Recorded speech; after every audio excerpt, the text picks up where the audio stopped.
Hello YouTube friends, welcome to lucky Reddy stories. Please story విన్న తర్వాత like, comment, share and subscribe చేసుకోవటం మాత్రం మర్చిపోవద్దు.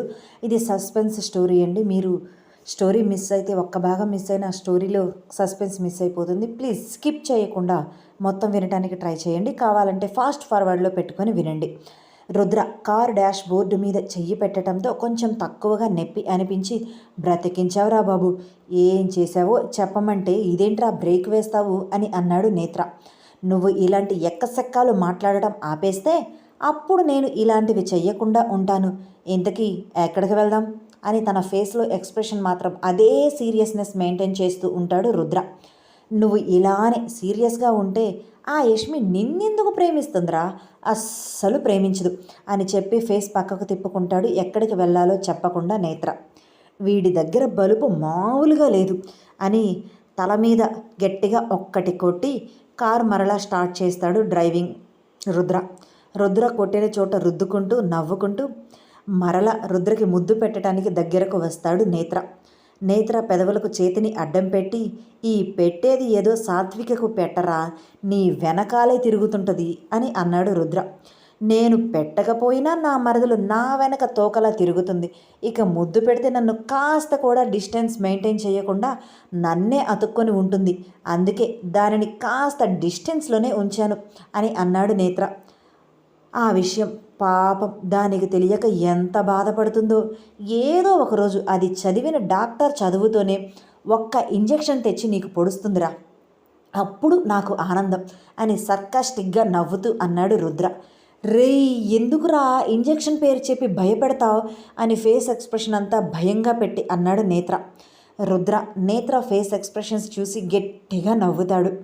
అప్పుడు నిజమైన సంతోషం నేత్ర ఫేస్లోనికి వచ్చి, ఇదిగో ఎప్పుడు ఇలా నవ్వుతూ ఉండాలిరా నువ్వు అని అమ్మాయిలాగా రుద్ర నడుము చుట్టూ చేతులు వేసి పట్టుకుంటాడు. ఒక చేతితో డ్రైవ్ చేస్తూనే మరో చేతితో నేత్ర చేతుల మీద కొడుతూ, నిన్ను నన్ను ఇలా ఎవరైనా చూశారంటే ఖచ్చితంగా తేడా అనుకుంటారు. ముందు నా మీద ఉన్న ఈ చేతులు తీయరా ఎద్దవ్వా, మరీ అమ్మాయిలాగా అతుక్కుపోతున్నావు. అమ్మాయి అయినా బాగుండు, కాస్త ఎంటర్టైన్మెంట్గా ఉంటుంది. కానీ నువ్వేమో అబ్బాయి అయి పుట్టావు, చండాలంగా ఉంది చూస్తుంటేనే అని చిరుకోపంగా నేత్ర వైపు చూస్తూ అన్నాడు రుద్ర.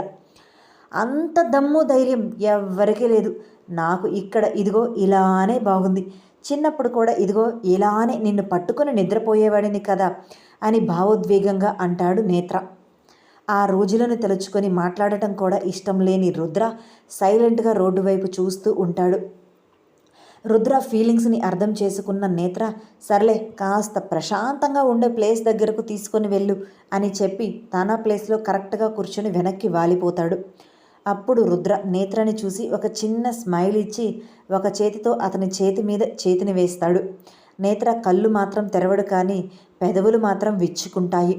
అలా రుద్ర తన కార్ ఎన్టీఆర్ గార్డెన్స్ దగ్గర ఆపి, ఇక దిగు అని తను కూడా కారు దిగుతాడు. నేత్ర కూడా కారు దిగి రుద్ర వెనకే లోపలికి వస్తాడు. ఇద్దరు కూడా అక్కడ ఒక చివర కూర్చుంటారు. అక్కడికి దాదాపు ఎవ్వరూ కూడా రారు. అలాంటి ప్లేస్లో కూర్చుంటారు ఇద్దరు. అప్పటికే సూర్యుడు వెళుతూ చంద్రుడిని పంపిస్తున్నాను అని చెప్పి చల్లటి గాలిని వాళ్ళ దగ్గరకు పంపిస్తాడు. ఆ చల్లని గాలిని ఆస్వాదిస్తూ ఇద్దరూ కూడా బెంచ్ మీద ఆ చివర ఒకరు ఈ చివర ఒకరు కూర్చుంటారు. కానీ వాళ్ళిద్దరి మధ్య మాటలు మాత్రం ఉండవు. మౌనమే రాజ్యమేలుతుంది. ఇద్దరు మనసులో మాట్లాడుకోవడానికి చాలా మాటలే ఉన్నాయి, కానీ పెదవి దాటి మాట రాను అని అంటుంది ఇద్దరికి. లవర్స్ కంటే దారుణంగా బిహేవ్ చేస్తున్నారు ఇద్దరు. అలా ఒక అరగంట సేపు సైలెంట్గా ఉంటారు. అప్పుడు రుద్ర నోరు తెరిచి, ఏదో నిజం చెప్పాలి అన్నావు, ఏంటి ఆ నిజం అని అడిగాడు. నేత్ర ఏమీ మాట్లాడకుండా సైలెంట్గా తన ఫోన్లో ఒక వీడియో ఆన్ చేసి రుద్ర చేతిలో పెడతాడు. రుద్ర ఆ వీడియో చూస్తున్నంతసేపు కూడా తన ఫేస్ ఎక్స్ప్రెషన్స్ ఒక్కొక్కటిగా మారిపోతూ ఉంటాయి. నేత్ర మాత్రం ఎటువంటి ఎక్స్ప్రెషన్ లేకుండా రుద్రని గమనిస్తూ ఉంటాడు. అసలు ఆ వీడియో ఏమిటి అంటే, రేష్మ యష్మిని యాక్సిడెంట్ చేయాలి అని ఆలోచించి మాట్లాడుకుంటారు కదా, అది యష్మి తప్పించుకుంటే కరణ్తో మాట్లాడుతూ ఉంటుంది కదా, అదే వీడియో. కరణ్, రేష్మ ఇద్దరూ కూడా క్యాంటీన్లో కూర్చొని మాట్లాడుకుంటూ ఉన్నప్పుడు నేత్ర అప్పుడే అక్కడికి వచ్చి వాళ్ళ మాటలు వింటాడు. వాళ్ళ మాటలు విన్న వెంటనే అతనికి చాలా కోపం వస్తుంది. కానీ వాళ్ళ పని నేను కాదు, చూడాల్సిన వాళ్ళే చూడాలి అని అనుకుంటాడు. కానీ తనకంటే తన బెస్ట్ ఫ్రెండ్ అని అనుకుంటూ ఉన్న రుద్ర అయితే కరెక్ట్గా వీళ్ళకి పని చెప్తాడు. అలాగే తను ప్రేమిస్తున్న వ్యక్తిని తన ప్రాణ స్నేహితురాలు ఇలా చేశారు అని తెలిస్తే రుద్ర ఎటువంటి యాక్షన్ తీసుకుంటాడో చూడాలి అనుకొని అప్పటికి సైలెంట్గా ఉంటాడు నేత్ర. చిన్నప్పటి నుంచి కరణ్, రేష్మ ఇద్దరి నుంచి నేత్ర చెబుతూనే ఉన్నాడు. కానీ ఏ రోజు కూడా రుద్ర వినలేదు. అందుకే వీడియో తీసి సైలెంట్గా ఇన్ని రోజులు కూడా ఆగాడు. ఇప్పుడు సందర్భం రావటంతో రుద్రకి చూపించాడు. ఆ వీడియో చూసి ఇంతసేపు కూడా రేష్మ యష్మిని చంపాలి అని చూస్తుంది. రేష్మ తనని ప్రేమిస్తుంది అని తెలిసి తనలో ఆవేశం కట్టలు తెంచుకుంటుంది. దానికి కరణ్ కూడా సపోర్టు చేశాడు అని తనలో తనకి ఆవేశం పెరిగిపోతుంటుంది. రుద్ర పూర్తి వీడియో చూడటం అయిపోయిన తర్వాత అతని చేతిలో నుండి వీడియో నేత్ర లాక్కొని, ఇక చూసింది చాలు, చిన్నప్పటి నుంచి వాళ్ళిద్దరి గురించి నేను చెబుతూనే ఉన్నాను, కానీ నువ్వు వినలేదు. స్కూల్లో మన ఇద్దరి గురించి అలానే మన పేరెంట్స్ గురించి కూడా వాళ్ళు ఎన్నో రకాలుగా మాట్లాడుతున్నారు. అది నీ వరకు చేరకుండా జాగ్రత్త పడ్డారు. అప్పుడు నేను ఆ విషయం చెబుతుంటే నువ్వు నన్ను నమ్మలేదు. అదే కోపంతో నేను నీకు దూరంగా ఉండటం మొదలుపెట్టాను. ఇక క్లియర్గా వాళ్ళ గురించి నీకు తెలిసింది. నువ్వు ఎటువంటి నిర్ణయం తీసుకుంటావో నీ ఇష్టం. నేను మాత్రం ఫోర్స్ చేయను. నువ్వు తీసుకునే నిర్ణయం మీదే ఇకపైన నా ప్రవర్తన నీతో ఎలా ఉంటుంది అనేది తెలుస్తుంది అని చెప్పి అక్కడి నుంచి వెళ్ళిపోయాడు నేత్ర. ఆ వీడియో చూసిన తర్వాత రుద్రలో ఆవేశం పెరుగుతుంటుంది. అప్పటికప్పుడు వెళ్ళిన వాళ్ళ చంపాలి అని అనుకుంటాడు. కానీ ఒక అడుగు ముందుకు వేసి కూడా ఆగిపోతాడు.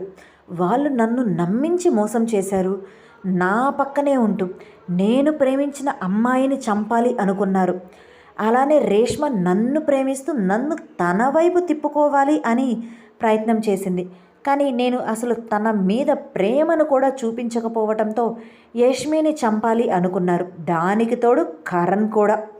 ఇక ఎన్ని రోజులు మీ ఆటలు సాగవు. ఇప్పటి వరకు నా స్టేటస్ అంతా చూసి మీరు నాతో ఫ్రెండ్షిప్ చెయ్యలేదు, నిజంగా ఫ్రెండ్షిప్ చేస్తున్నారేమో అని అనుకున్నాను. కానీ అలా కాదు అని ఇప్పుడే అర్థమయ్యింది. మీ అవసరాల కోసం నన్ను వాడుకుంటున్నారు కదా, చూస్తాను అని అనుకుంటూ అక్కడే ఉన్న చైర్లో కూలబడిపోతాడు. కాసేపటికి సంధ్య దాక్షాయిని వాళ్ళ ఇంట్లో తీసిన ఫొటోస్ అన్నీ కూడా ఒకదాని తర్వాత ఒకటి రుద్ర ఫోన్కి పంపిస్తుంది. రుద్ర అప్పటి వరకు ఆలోచనలో ఉన్నవాడు కాస్త ఫోన్ వైబ్రేట్ అవ్వటంతో తీసి ఓపెన్ చేస్తాడు. అందులో ఒకదాని తర్వాత ఒకటి ఫొటోస్ అన్నీ కూడా వస్తూ ఉంటాయి. నేత్ర మధ్యలో దాక్షాయిని, ఆ తర్వాత రుద్ర, ముగ్గురు కూడా వరుసగా ఉండి కేక్ కటింగ్ చేస్తున్నప్పుడు చాలా ఫొటోస్ కనిపిస్తుంటాయి. ఆ తర్వాత రుద్ర, నేత్ర ఇద్దరూ కలిసి ఉన్న ఫోటో ఒకటి కనిపిస్తుంది. ఆ ఫోటో చూసిన తర్వాత రుద్ర పెదవుల మీద నవ్వు చేరుతుంది. ఆ వెంటనే తను దాక్షాయినికి కేక్ తినిపిస్తున్నట్లుగా ఒక ఫోటో వస్తుంది. ఆ ఫోటో చూసిన తర్వాత అతని పిడికిలి బిగుసుకుంటుంది. కళ్ళల్లో నుంచి ధారాలుగా నీరు కారుతూ ఉంటుంది. కోపం, బాధ ఈక్వల్గా తన మనసుని డామినేట్ చేస్తుంటాయి. ఇక కోపం ముందుకు అడుగు వేయాలి అని అనుకోవటం, బాధగా వేసిన అడుగుని ముందుకి సాగించలేక వెనక్కి వేయటం జరిగింది. తన మనసులో అనుకోని ఆలోచనలు మధువు చిలికినట్లుగా తన మనసుని చిలికి పిండి చేస్తూ ఉన్నట్లుగా అనిపిస్తుంటుంది. గట్టిగా అరుస్తూ తన కన్నీళ్లకు పూర్తిగా స్వేచ్ఛనిచ్చాడు రుద్ర. ఎంతసేపు అక్కడ ఉన్నాడో తనకే తెలియదు. తన బాధ, కోపం అంతా ఆ గాలిలో కలిసిపోయే విధంగా గట్టిగా అరుస్తూనే ఉన్నాడు. చుట్టూ ఎవరూ లేకపోవటంతో తన బాధ, ఆక్రందన కూడా అక్కడ ఎవ్వరికీ తెలియలేదు. అలా నైట్ 11 గంటల సమయంలో ఇంటికి చేరుకుంటాడు. అప్పటికి రాజేంద్ర నిద్రపోకుండా రుద్రతో కలిసి తినాలి అని ఎదురు చూస్తూ అలా సోఫాలోనే పడుకొని ఉంటారు. రుద్ర రావటం గమనించిన పనివాళ్ళు, సార్ మీకోసం అయ్యగారు ఇప్పటి వరకు ఎదురు చూసి అలానే సోఫాలో పడుకొని నిద్రపోయారు అని చెప్పారు. తన బాధ, కోపం అంతా కూడా గుమ్మం బయటే వదిలేసి అప్పుడు అడుగు లోపల పెట్టి ప్రశాంతమైన చిరునవ్వుతో తన తండ్రి దగ్గరకు చేరి, నాన్న లేవండి భోజనం తిందాం అని తన తండ్రిని పిలుస్తాడు. అరే ఇప్పటిదాకా ఏం చేశావు? నీకోసం ఎదురు చూస్తూ ఉంటాను అని తెలుసు కదా ఈరోజు అని లేచి కూర్చొని అడుగుతారు రాజేంద్ర. సారీ నాన్న, లేట్ అయ్యింది అని ఎదురుగా ఉన్న డైనింగ్ టేబుల్ మీద కూర్చొని ఒకరికి ఒకరు వడ్డించుకొని ఒకరి నోట్లో ఒకరు చిన్న పిల్లల్లా భోజనం గోరు ముద్దలు తినిపించుకొని తినటం ముగిస్తారు. రాజేంద్ర, రుద్ర ఈరోజు నా రూమ్లో పడుకోవా అని ఒక కొడుకు తండ్రిని అడిగినట్లుగా అడుగుతాడు. దానికి రుద్ర నవ్వుతూ పదండి నాన్న అంటూ తన తండ్రి చేతిని పట్టుకొని ఇద్దరు కూడా రాజేంద్ర రూమ్లోనికి వెళ్ళిపోతారు. ఇద్దరు కూడా చిన్న పిల్లలు అయితే ఒకరిని అతుక్కొని ఒకరు ఎలా పడుకుంటారో అలానే ఇప్పుడు కూడా ఇద్దరు పడుకొని కబుర్లు చెప్పుకుంటూ ఎప్పటికో ప్రశాంతంగా నిద్రలోనికి జారుకుంటారు. నేత్ర కూడా ఇంటికి వచ్చిన తర్వాత తన ఫ్యామిలీ మెంబర్స్ అందరితో కలిసి హ్యాపీగా టైం స్పెండ్ చేసి తన తండ్రి దగ్గరే పడుకొని నిద్రపోతాడు చిన్న పిల్లవాడిలా. అది చూసిన రాహుల్, రమ్య ఇద్దరూ కూడా వీడు ఇంత వయసు వచ్చి పెరిగినా కూడా ఇంకా చిన్న పిల్లవాడే, చూడండి తండ్రి దగ్గర ఎలా పడుకున్నాడు, 4 సంవత్సరాల పిల్లవాడిలా అని చెప్పుకొని నవ్వుకుంటూ వెళ్ళిపోతారు. వాళ్ళిద్దరిని చూసిన సాత్విక మాత్రం నిజంగా మీ ఇద్దరు ఫాదర్ అండ్ సన్ ఈ ప్రపంచంలోనే ది బెస్ట్ అని అనిపిస్తూ ఉంటుంది మీ ఇద్దరిని చూస్తుంటే. నాకు కూడా మీ ప్రపంచంలోనికి రావాలనుంది అని తన మనసులో అనుకుందో లేదో వెంటనే నేత్ర కళ్ళు తెరిచి సాత్విక వైపు చూస్తాడు. సాత్విక నేత్ర కళ్ళు తెరవటంతో ఒక్కసారిగా గుటకలు మింగుతూ అక్కడి నుంచి వెళ్ళిపోవాలి అని ట్రై చేస్తుంది. ఎక్కడికి వెళ్ళేది, నువ్వు కూడా ఈ బావ పక్కన పడుకోవచ్చు అంటూ ఆమెకు పడుకోవటానికి పక్కన ప్లేస్ చూయిస్తాడు నేత్ర.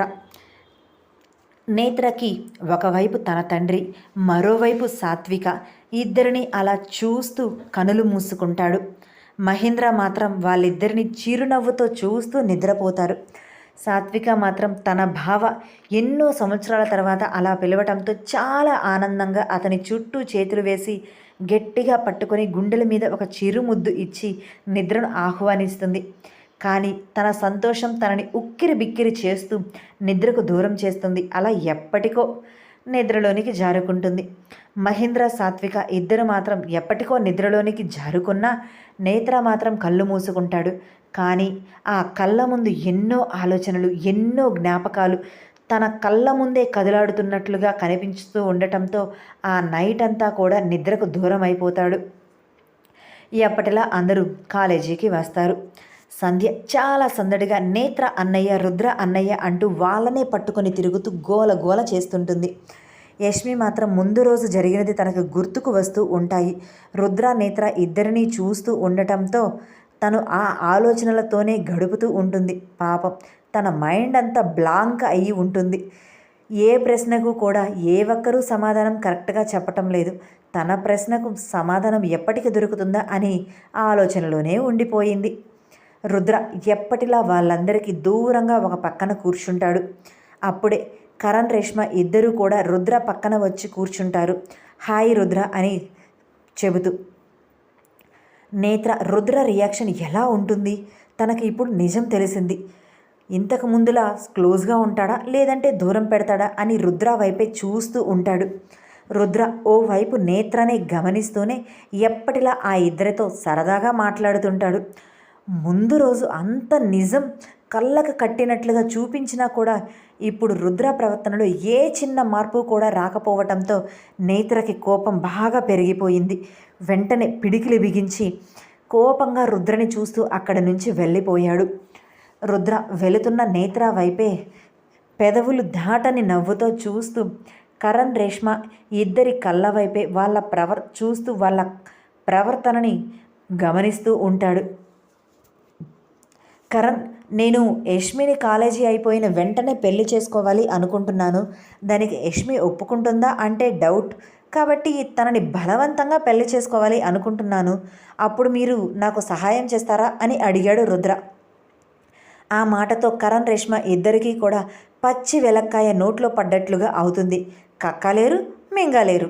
అవును అని చెప్పలేరు, కాదు అని అనలులేరు. అవును అని చెబితే కరణ్కి యష్మిని దక్కించుకునే ఛాన్స్ పోతుంది. అలానే రేష్మ తనకి రుద్ర దూరం అవుతాడు. కాదు అని చెబితే రుద్ర ఎలా రియాక్ట్ అవుతాడో తెలియదు అని ఒకరి ముఖాలు ఒకరు చూసుకుంటారు. ఏం చెయ్యాలి అని కళ్ళతోనే ఒకరిని ఒకరు అడుగుతారు. ఏంట్రా ఇద్దరు ఒకరిని ఒకరు అలా చూసుకుంటున్నారు?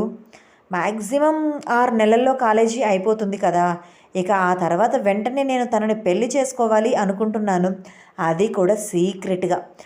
ఆ తర్వాత ఇక నుండి తను నాకు దూరం కాలేదు కదా అని కన్నింగ్గా నవ్వుతూ అడుగుతాడు. నాకు మీ ఇద్దరే కదా బెస్ట్ ఫ్రెండ్స్, అందుకే మీ ఇద్దరే హెల్ప్ అడుగుతున్నాను. ఎంతైనా మీరిద్దరు నా జిగిరి దోస్తులు కదా, చిన్నప్పటి నుంచి నాకు తోడుగా ఉన్నారు కదా అని వాళ్ళ ఫేస్ ఎక్స్ప్రెషన్ని గమనిస్తూ ఉంటాడు. రేష్మ ముందుగా రియాక్ట్ అవుతూ, ఎందుకు రుద్ర అలా ఆలోచిస్తావు? తను ఒప్పుకున్నప్పుడు పెళ్లి చేసుకోవచ్చు కదా, ఇప్పుడే ఎందుకు అని చెబుతుంది. ఎలాగైనా సరే యష్మి ఖచ్చితంగా రుద్రాన్ని ఒప్పుకోదు అనే నమ్మకంతో. కరణ్ కూడా, అవును, బలవంతంగా పెళ్లి చేసుకుంటే తను నీ దగ్గర సంతోషంగా ఉండగలుగుతుందా? నువ్వంటే తనకు ఇష్టం లేదు కదా అని రేష్మకి వంత పాడుతాడు కరణ్. సంతోషం అని ఒక్క నిమిషం ఆగి, తను నా దగ్గర ఉంటే సంతోషం ఆటోమేటిక్గా తన దగ్గరకు వస్తుంది. నా దగ్గర డబ్బు ఉంది, సంతోషం ఇక ఎక్కడ ముందుకుంటుంది? ఎవరికి కావాలి ఆ సంతోషం? ఆ డబ్బులోనే సంతోషం, ఆనందం అని అన్నాడు రుద్ర. అవును కాదు అని చెప్పలేక గుటకలు మింగుతూ, సరేరా నీ ఇష్టం, నువ్వు అనుకున్నప్పుడు నాకు ఒకసారి ఫోన్ చేయి, మేము నీకు హెల్ప్ చేస్తాం, లేదంటే లేదు అని ఇద్దరూ కూడా అక్కడి నుంచి వెళ్ళిపోతారు. రుద్ర వెళుతున్న వాళ్ళిద్దరి వైపే సైడ్ స్మైల్తో చూస్తూ ఉంటాడు. దాక్షాయిని, రుద్ర, నేత్ర ఇద్దరూ కూడా తన దగ్గరకు వచ్చారు అని చాలా సంతోషంగా కాలేజీకి వస్తుంది. ఆ రోజంతా కూడా ఆమె ఫేస్లో వెలుగు క్లియర్గా కనిపిస్తుంటుంది. ఆ వెలుగుతోనే కాలేజీకి వచ్చి లెసన్స్ చెబుతుంటుంది. అందరూ కూడా, ఏంటి మేడం అంత సంతోషంగా ఉన్నారు, ఏంటి విషయం అని అడిగినా కూడా, ఏమీ లేదు, నిన్నే నా కొడుకు బర్త్డే జరిగింది కదా, అందుకే అంత సంతోషం అని చెప్పి తప్పించుకుంటుంది. అసలు విషయం ఎవ్వరికీ చెప్పదు. మహేంద్ర బిజినెస్ రోజు రోజుకి కూడా అభివృద్ధి చెందుతూ 3 పువ్వులు 6 కాయలు అన్నట్లుగా సాగుతూ ఉంటుంది. కానీ ఇక్కడ రాహుల్ బిజినెస్ కొంచెం కొంచెంగా డౌన్ అవుతూ నష్టాలని చవిచూస్తూ కనిపిస్తుంటుంది. ఆ నష్టాల నుంచి తప్పించుకోవడానికి తను ఎన్నో ప్రయత్నాలు చేస్తూ ఉంటాడు. కానీ ఆ ప్రయత్నాలు అన్నీ కూడా విఫలం అవుతుంది. కంపెనీ నష్టాల దారిలోనికి వెళుతూ ఉంటుంది. ఇక్కడ రాజకీయాల్లో రాజేంద్రకు కూడా చొక్కెదురవుతుంది. తను ఏ పని చేస్తున్నా కూడా ప్రతిపక్షాల నుంచి అలానే ప్రజల నుంచి కూడా తనకు వ్యతిరేకత వస్తూ ఉంటుంది. ప్రతిపక్షం నుంచి అంటే ఎప్పుడూ ఉంటూ ఉంటుంది, అది సర్వసాధారణం. కానీ ప్రజల నుంచి కూడా వ్యతిరేకతగా తను ఎన్నో సంవత్సరాల రాజకీయంలో ఉన్నాడు. కానీ ఫస్ట్ టైం ఇలాంటి వ్యతిరేకత ఎదుర్కొంటున్నాడు. అది ఎందుకు వస్తుందో అని తెలుసుకునే క్రమంలోనే ఉన్నాడు రాజేంద్ర. కానీ ఒక్కచోట ఒక పథకం ద్వారా అని కాకుండా ఎక్కడ కదిలించినా కూడా రాజేంద్ర అంటే పాజిటివ్ కంటే కూడా నెగిటివ్ బయటకు వస్తుంటుంది. నేహ, ఏంటి మీ బావ బర్త్డే బాగా సెలబ్రేట్ చేసుకున్నావా అని సాత్వికను అడుగుతుంది. బాగా సెలబ్రేట్ చేసుకున్నాం అంటూ ముందు రోజు జరిగినది అంతా కూడా ఆనందంగా చెబుతుంది సాత్విక. వావ్, అయితే నిజంగా నీ కళ్ళల్లో కనిపిస్తున్న ఈ సంతోషానికి కారణం మీ బావ అన్నమాట. ఇన్ని సంవత్సరాలు కూడా నీ గిఫ్ట్ తీసుకోవటం లేదు, నిన్ను దగ్గరకు తీసుకోవటం లేదు అని చెప్పావు. కానీ ఇప్పుడు నువ్వు చెప్పిన దాన్ని బట్టి చూస్తుంటే అసలు దానికి దీనికి ఎక్కడ పొంతన కూడా కనిపించటం లేదే అని అంటుంది నేహ. ఏం చెప్పమంటావు, అసలు ఎప్పుడు బర్త్డే సెలబ్రేట్ చేసుకుని మా బావ బర్త్డే సెలబ్రేట్ అన్నాడు అని నన్ను దగ్గరకు రమ్మన్నాడు. ఇంకా అంతే సిగ్గుపడుతూ తనకి ముద్దు పెట్టిన విషయం కూడా చెప్తుంది సాత్విక. అబ్బో, ఇదంతా సిగ్గే అని ఆట పట్టిస్తుంది నేహ. అబ్బా చాలే అని తను నార్మల్ అవుతూ, నేను మనం నిఖిల్ సార్ గురించి అంకుల్కి చెప్పాలి అనుకున్నాను, కానీ చెప్పకుండా ఆగిపోయాను. మనం పూర్తిగా తెలుసుకొని అప్పుడు చెబితే అంకుల్ కూడా ఏదో ఒక యాక్షన్ తీసుకుంటాడు కదా అని అనిపించింది. నువ్వేమంటావు, చెప్పమంటావా వద్దంటావా అని అడిగింది సాత్విక. ఇప్పుడే వద్దులే, మనం పూర్తిగా తెలుసుకొని అప్పుడు చెబుదాం. మనం అతని ప్రతి మూమెంట్ కూడా గమనిస్తూ ఉండటం బెస్ట్. ఎందుకంటే సార్ చేస్తున్న పని వల్ల ఎంతోమందికి నష్టం వాటిల్లుతుంది. ఆ నష్టాన్ని పట్టించుకోకుండా వాళ్ళ లాభం కోసం వాళ్ళు పాకురులాడుతూ ఉన్నారు. కాబట్టి మనం కాస్త టైం తీసుకొని కరెక్ట్గా చెప్పాలి. ఇటువంటి వాళ్ళకి ఖచ్చితంగా శిక్ష పడాలి. చిన్న శిక్ష అయితే సరిపోదు, చాలా పెద్ద శిక్ష పడాలి అని ఇద్దరూ కూడా మాట్లాడుకుంటూ ఉంటారు. లంచ్ బ్రేక్లో క్యాంటీన్లో కూర్చొని ఉంటారు నేత్ర, యష్మి, సంధ్య. అప్పుడే అక్కడికి వచ్చిన రుద్ర యష్మి పక్కన కూర్చుంటూ ఈరోజు ఏం తెచ్చావు బాక్స్లో అంటూ యష్మి బాక్స్ తీసుకుంటాడు. ఒకప్పుడు ఆమె ఎంతగానో తిట్టేది అతన్ని, కానీ ఇప్పుడు ఏమీ తిట్టకుండా సైలెంట్గా అతన్ని చూస్తుంటుంది. అలాగా అని రుద్ర ప్రవర్తన తనకి పూర్తిగా నచ్చింది అని కూడా కాదు. రుద్ర బాక్స్ ఓపెన్ చేసి పప్పు తెచ్చా, ఓకే పర్లేదు అని తింటూ, ఏంటి నా వైపు అలా చూస్తున్నారు, నాకు దిష్టి పెడుతున్నారా? అవసరం లేదు, మీ తిండి మీరు తినండి, మీకు ముందు బాక్సులు ఉన్నాయి కదా, ముందు అవి తినండి, ఒకవేళ అది కాదు అనుకుంటే క్యాంటీన్లో ఆర్డర్ పెడతాను, ఫుడ్ తినండి అని అన్నాడు. నీకు దిష్టి పెట్టడం లేదన్నయ్య, మేము కూడా ఆల్రెడీ బాక్స్ తెచ్చుకున్నాం కదా, మేము తింటాం. నువ్వు ఇలా యష్మి బాక్స్ తీసుకోవటంలో ఏమైనా న్యాయంగా ఉందా? రోజు ఇలానే చేస్తున్నావు, పాపం తను ఎంత ఇబ్బంది పడుతుంది ఫుడ్ నువ్వు తీసుకుంటే అని అడుగుతుంది సంధ్య. నేను యష్మి దగ్గర తీసుకుంటే నీకేంటి బాధ? నీ బాక్స్ తీసుకోలేదని ఫీల్ అవుతున్నావా? నువ్వంత ఫీల్ అవ్వాల్సిన అవసరం లేదు, అయినా నేను నీ బాక్స్ టచ్ కూడా చెయ్యను అని అన్నాడు రుద్ర. అయినా యష్మి నా సొంతమైనప్పుడు దాని బాక్స్ నేను తీసుకుంటాను అని చాలా కేర్లెస్గా రూడ్గా సమాధానం చెప్పి తింటాడు రుద్ర. ఇక రుద్ర చెప్పినా కూడా వినడు అని సైలెంట్గా వాళ్ళు తింటూ ఉంటారు. వాళ్ళు తినే దాంట్లోనే యష్మికి కూడా షేర్ చేయడంతో యష్మి కూడా వాళ్ళతో కలిసి తింటుంటుంది. ఏం యష్మి, నాకు ఒక ఆలోచన వచ్చింది, నీ ప్రమేయం లేకుండా నిన్ను నా సొంతం చేసుకుంటే నీకేమనిపిస్తుంది అని కన్నెగరేస్తూ అడుగుతాడు రుద్ర. తింటున్న ముగ్గురు కూడా ఒక్కసారిగా నోరు తెరుచుకొని రుద్ర వైపు చూస్తారు. ఏంటి నా వైపు అలా చూస్తున్నారు? నేను చెప్పేది ఏమైనా అబద్ధం అనుకుంటున్నారా? నేను నిజమే చెప్తున్నాను.